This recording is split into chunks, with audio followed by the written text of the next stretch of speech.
I think it's really also important to consider the sort of vested interest that would accompany any sort of building of an enormous SRM infrastructure, and also the interest that goes into research itself.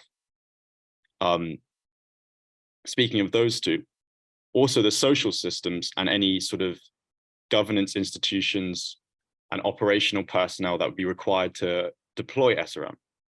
And what I mean by that vested interest is the sort of, on one hand, it could be motivations for people to continue using SRM maliciously or continue researching SRM maliciously.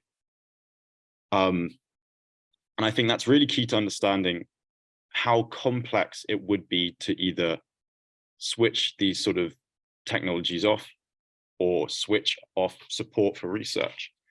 And I think that is a really, really key point to consider at the moment, because we are at a turning point where the support for SRM is very debated. So these are sort of things we need to consider now before we embark on sort of any research journey or any sort of deployment journey on a sort of global scale.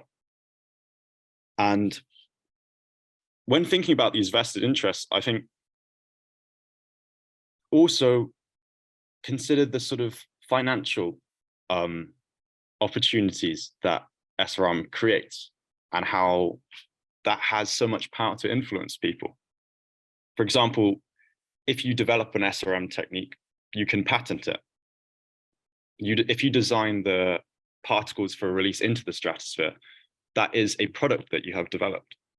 But the idea that there are large economies in this system, the delivery systems, the raw materials themselves, and the establishment of the funding schemes themselves are all part of this larger economic system. No young person is invested in the success of these systems. And I think this is the most powerful point when you talk about a youth perspective.